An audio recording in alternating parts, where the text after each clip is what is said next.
Folks, welcome to another episode of Would Someone on the Internet Lie? I am one of your co-hosts, Ben McGugan. We've got Savannah Carlton. What's up? Classy stuff. Also our researcher here at Would Someone on the Internet Lie. And our special guest on this episode is Ray O'Leary. Cue the music. All right, thank you. Okay, we can't afford music yet, so stop setting up people's expectations. Last time I did my intro, I thought that I sounded really boring, so that's why I went in so hot. What's up? It was too much. Yeah. Turn it back. I think I'll get it right by the third one. Yeah, the third one you're going to nail it. Yeah. Oh, should I ramp up my intro? Yeah, go on, do another take. Hey, it's Ray, and I'm here to say I'm going to talk to you in a rapping way. And I've got things to say about tin cans, and I'm going to tell you that I'm the man. Didn't realise you were a gangster. A connoisseur of tin cans. Yeah, well, I knew that one. Right, should we get cracking with the first story? So, this is a short one to kind of get us into it. Ooh, get us in the mood. Taste it for you, Ray. Yeah. Oh, I mean, I'm really excited. Last year I was at a really cool disco and decided to show off in front of my friends. Disco's a really funny word. Yeah. I haven't heard in a long time. I feel like really cool disco is an oxymoron. Yeah. I don't think. I went to discos as a kid. They were not they really sucked. cool.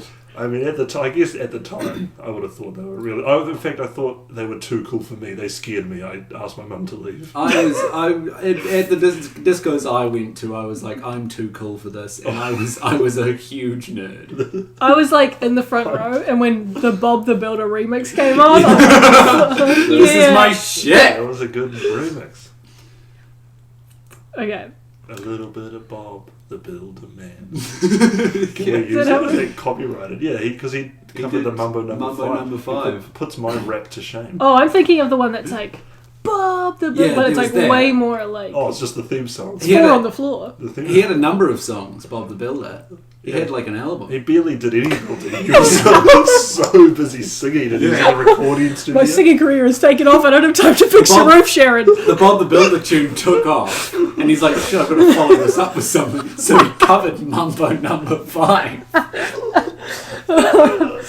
I mean, he's a builder. He's doing pretty good for a builder. You know? But it's such... I mean, I guess children would have heard it, but it's such a sexualized song. It's so weird for What? a children's builder to cover Mambo number 5. Yeah, cartoon builder. A little bit of concrete mixed with sand. No, water. Yeah. He talks about. I don't know how to make A little bit of tiling on the roof. Yeah, I'm giving away. He talks about the because all of the like anthropomorphized trucks and stuff that are with him. He talks about them and he replaces them with the women. Like instead of Monica, it's whatever the digger was called. It's like it's gonna fuck that digger.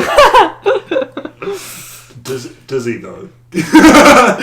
Fuck you. That's her voice. Oh my god. She was like Lucille too and Arrested Development, like permanent vertigo. Spinning all the time. What was she on, right? Anyway, you should start the story again. Okay. Yeah. Last year I was at a really cool disco and decided to show off in front of my friends. I stumbled backwards, fell through the bathroom door, and to make matters worse, I landed head first into the toilet.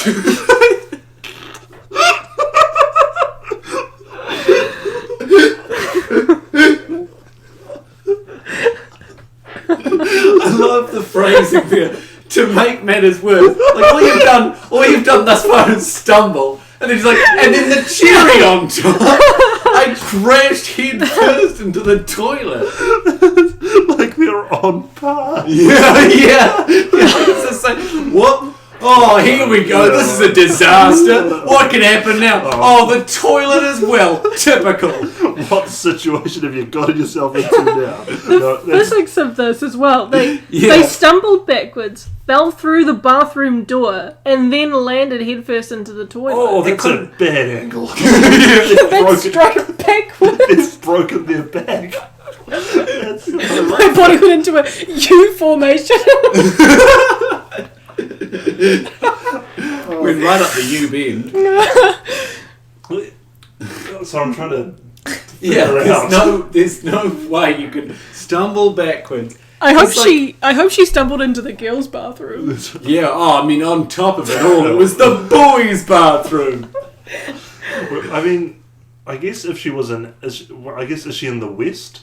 Or is she in Asia? Because Asia, it's more of a hole in the ground, and so it's more believable that your head would land in a hole. Then she's just fallen into a hole backwards.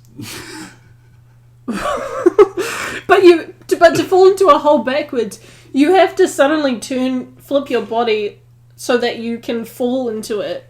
Wait, I'm confused. Has she gone through the door backwards? She was through the door backwards. She stumbled backwards, went through the door. Tried to correct herself, pirouetted into the toilet, or a hole. Wait, so you think in the stumbling she turned around and went head first in this toilet? Possibly. No, I think she did a That's U-turn back. I reckon she went back first into the toilet and somehow made a U-shape. But but if what you were saying about the toilet is like a hole in the ground, and she fell, you'd have to she's in Asia. go. Assuming she's in Asia, do they have a lot of discos there? Depends where you go. Turns backwards, Huge but her disco head falls culture. into the toilet, but then also her legs somehow lift up above her head so she can fall. That's true. Yeah. Look. And she never said it wasn't a roller disco as well. So She rolled onto some marbles. yeah. Otherwise, this is some fucking Charlie Chaplin shit. Her arch nemesis chucks some gumballs out on the... In front of my... Anyway. Okay. Landed headfirst into the toilet. It was so embarrassing. While I was doing this, the door was wide open and everyone in the disco cracked up laughing. Wait... What do you mean? Why was the toilet door wide open? I guess Why she was didn't close it. She stumbled through two doors. What kind of rat shit disco is this? There's like a door. There's just a door Just to the archways. toilet in the toilet. Like it's like this one toilet for boys and girls. You go in. It's apparently the slipperiest floors in the fucking world. This doesn't sound like a really cool disco at all. Discos are normally, they just happen in one big room, right? It's not like a house in the discos. Yeah, I mean, it makes, I'm just trying to think of everyone's side of vision. Like, could they turn to see her? There's no way that, I think she's stuck in there and they're lining up to see her selling tickets. Get out of your disco room and come to the main disco room. Yeah. There's someone in the toilet. Wait, what do you mean? Like, I was just thinking, like, it's not like a karaoke bar. Yeah. Yeah, with tiny little private Yeah. discos. That's the whole story. It's- Oh, but Wow. That's the end, yeah. Wow. Well, the last line is, once again, it was so embarrassing. But they'd already talked about how embarrassing it was. Oh, so that when they said once again, it's not like this is the second time it's happened. Once again. I fell backwards at the disco to the toilet, and every time it's so... I don't know how I do it. Don't know why I keep going back to this disco. Fall in the toilet twice, shame on me. When I was about to say in front of mine, I cut myself off because I assumed part of the story was going to be it was in front of my crush. Like that, I think that's what it is. But I mean, I guess if And I farted and I was on my period and Yeah. I got detention and I guess if everyone was at the disco, probably your crush is there, right? Yeah, probably. Probably, yeah. She's probably had a crush on someone there. Kids have a crush everywhere at all times. Yeah. Just in case something embarrassing happens.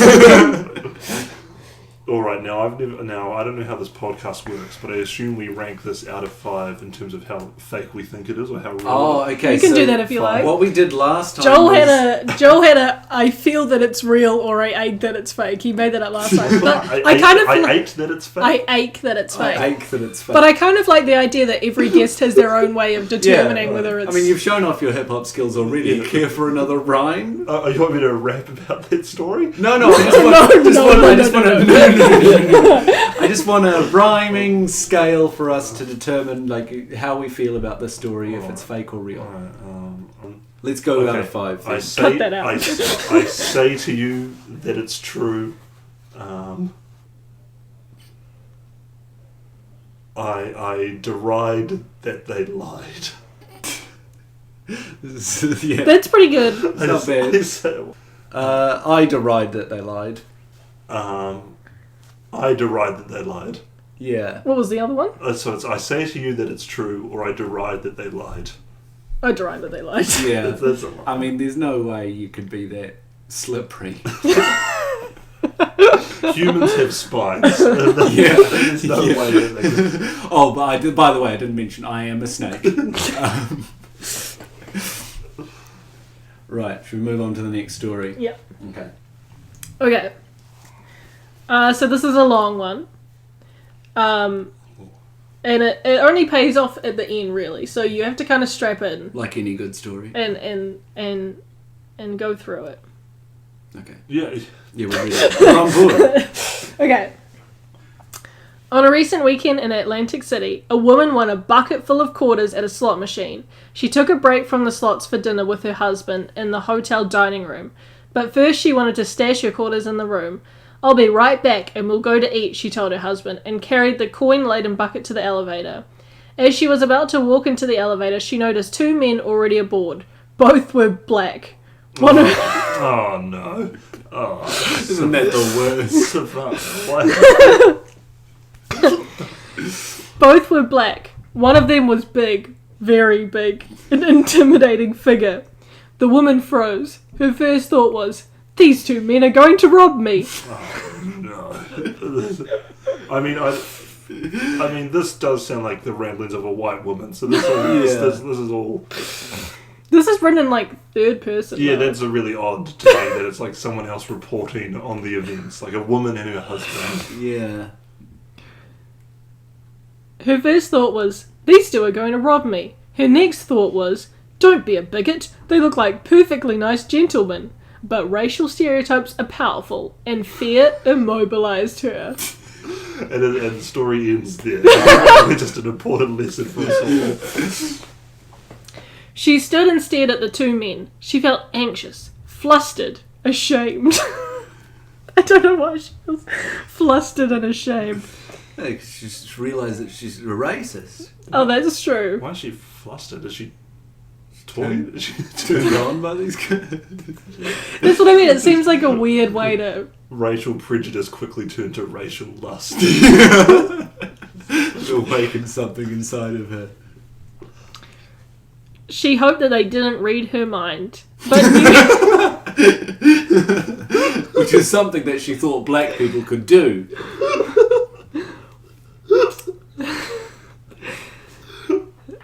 She hoped that they didn't read her mind, but knew they surely did. Her hesitation... What? Oh, this is a sci-fi. No, I'm kidding. But knew they surely did. Her hesitation about joining them in the elevator was all too obvious. Her face was flushed.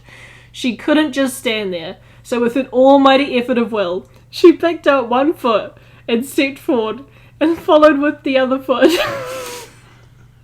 She's doing well. This woman is inspirational. Yeah. All that willpower to get into an elevator. Both feet. Goodness. So she's on a roll. So how long? Elevator doors don't stay open that long. I'm just thinking, like, the elevator door opened, these two guys were there, they looked at her, she like would have looked shocked, got red in the face. No, like, they make them so they stay open long enough for you to have a racially insensitive thought and then slowly approach. Yeah, they can sense like motion and also like flustered, particularly about race. Then they read her mind and shoot lasers at what they can do. So with a mighty effort of will, she picked up one foot and stepped forward, and followed with the other foot, and was on the elevator. Avoiding eye contact, she turned around stiffly and faced the elevator doors as they closed. A second passed, and then another second, and then another. Yeah, she's right in the elevator.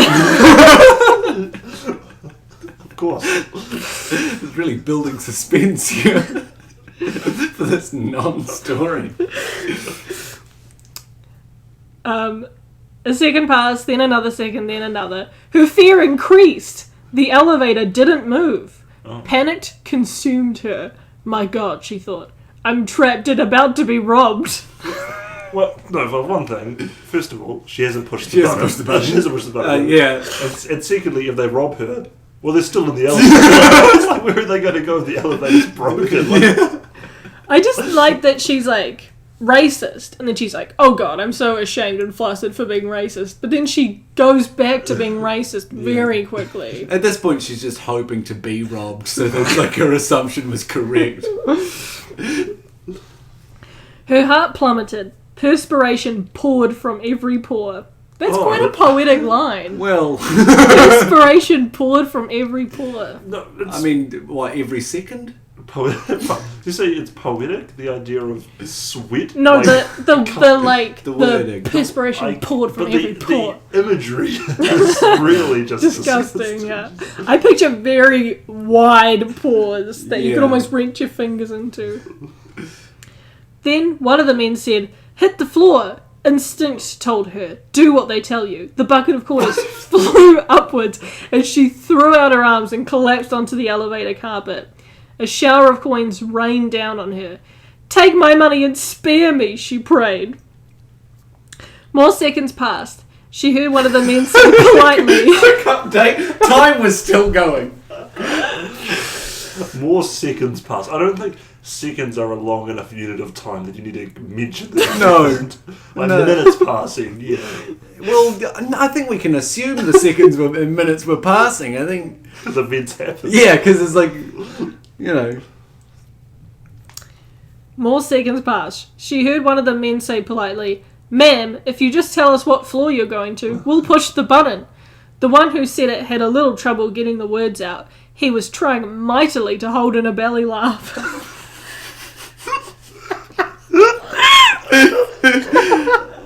He was trying mightily to hold in a belly laugh, if I do declare. That was the immediate thought I got. It was a southern belle.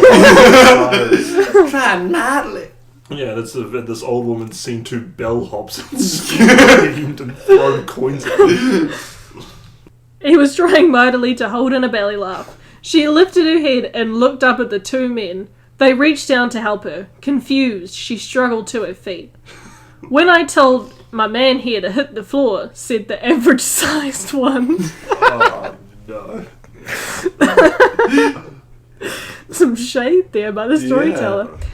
I meant that he should hit the elevator button for our floor. I didn't mean for you to hit the floor, ma'am. He spoke genially. He bit his lip. It was obvious he was having a hard time not laughing.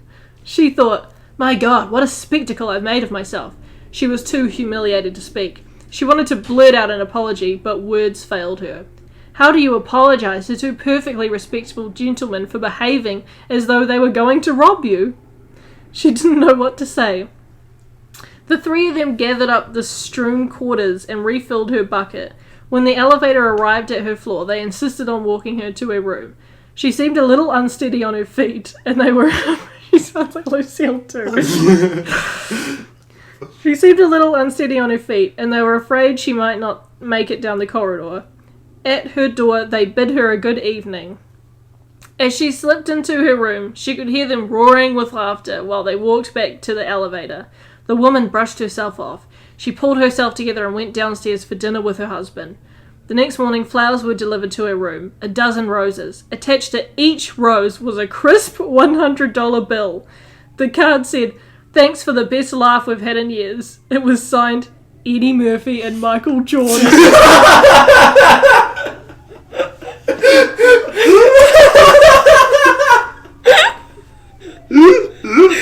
Was Eddie...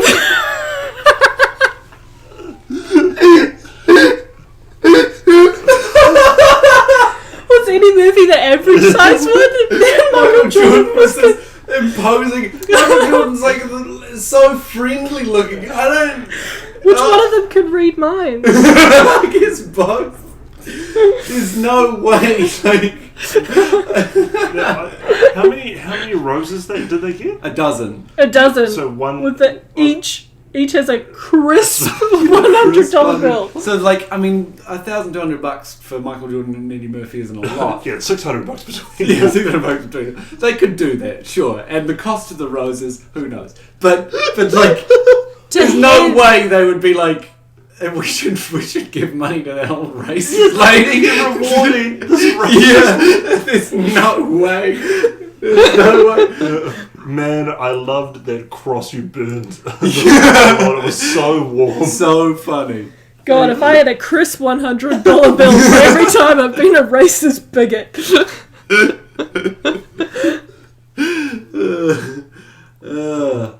Oh, well, I had to trying mightily to have a baby. You think she would have recognised Eddie Murphy from his red leather suit? Like, Michael Jordan was in his basketball uniform.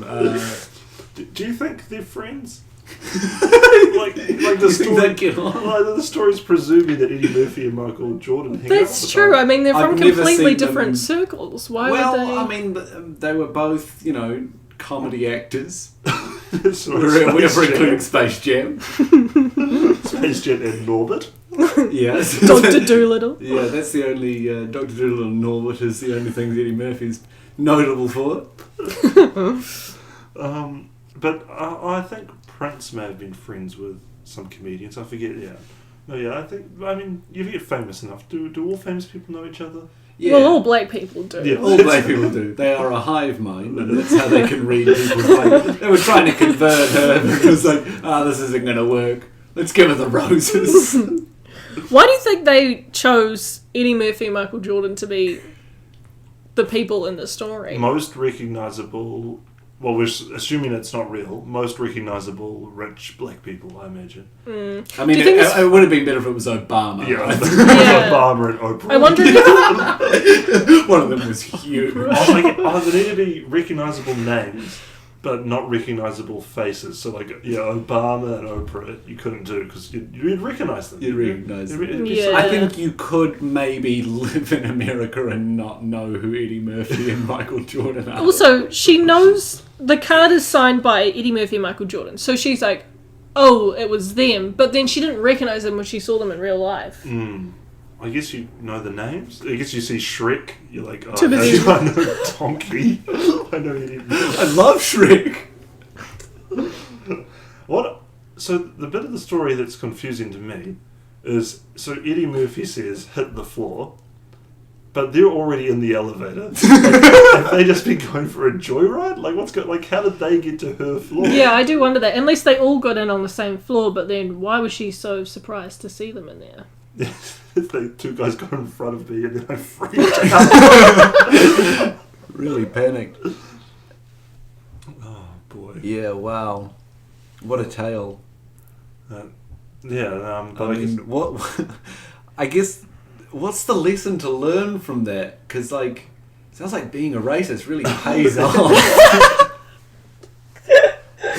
That's true. What is it trying to teach us? Because it sounds like an after-school special. It sounds like those motivational stories. Hey, don't be racist. The only reason being they might be famous and they might give you money. Yeah.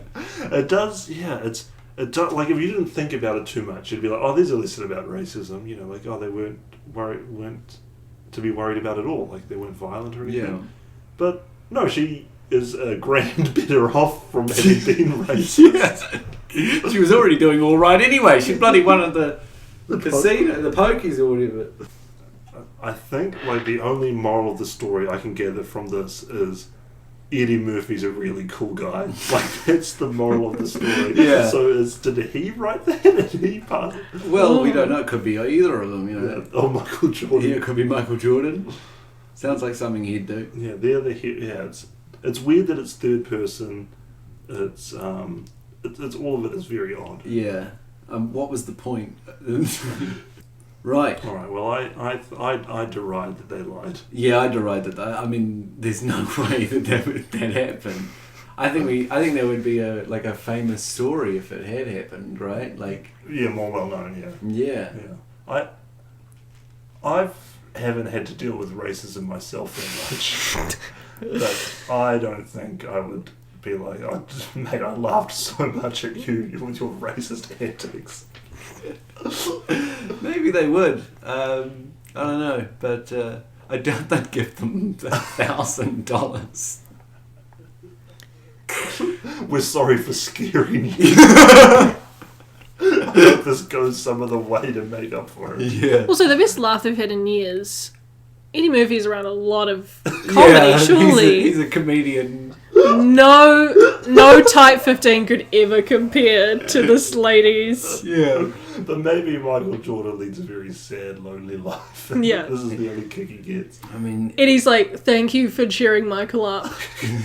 Here's some money for your troubles. he hasn't laughed since Space Jam.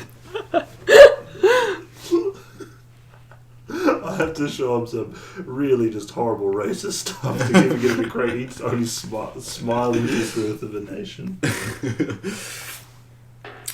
Right, should we call it there? Fantastic work, team. Love your stuff. Thanks for joining us here on another episode of Would Someone on the Internet Lie? I think we've determined that yes, they would. Thank you. I've been Ben McGugan. I've been Savannah Callison. I'm Rapping Ray, and it's time to go. And they all lied, don't you know? Thanks, Frey. Right, cue the music. That was the music, mate. Oh, That's no. the new theme song. Cheers.